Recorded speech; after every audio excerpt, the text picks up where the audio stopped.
I had a really nice time while I was taking some time off. I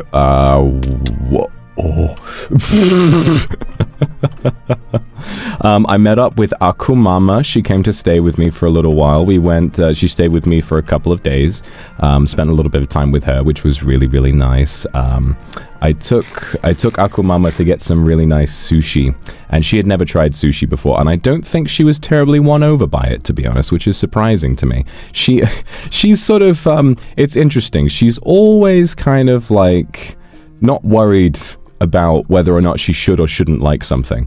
So so I took her for some sushi, and it was like proper, really expensive, like nigiri sushi, and I really, really liked it. You know, I did my typical thing of like just covering it in wasabi. That's just how I enjoy it. And Akumama couldn't really get into it. They had caviar there as well, and she said it wasn't bad. She just like, what's all the hubbub about this? You know, it's not amazing. And I was like, fair enough. And then I took her to see Spider-Verse. It was the third time that I had seen it.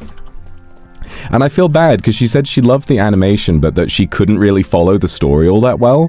And I don't really blame her for this, because in the fucking showing of the film, there was this little dumbass kid.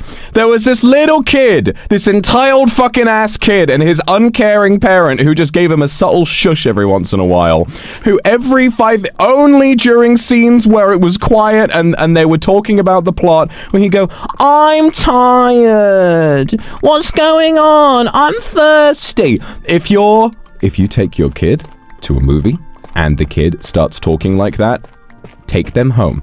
Get a babysitter and go see the movie another day. The fact that the dad, the most that he did was like, shh, shh. I was so mad. And I lost track of the plot sometimes because I was just in my head, I was like, grrr. I was just so mad about the whole situation. I've realized that the best time to see a film that you really care about is not opening night, because you get a packed cinema and the chances of there being an asshole in the cinema is much higher. I would say it's when I saw Spider-Verse the first time. It's a couple of days later. Couple of days. That's when all the sane, normal people think, right, I have time to see a film today, but it's not when there's that mad rush of hype, but it's also not too late, so that, it's not too late such that you get random fuckos who don't care and say that, like, oh, I'm just gonna go to the cinema to chat with my friend, because they don't understand how distracting and awful that is for other people. But yeah, so that's what I did with that.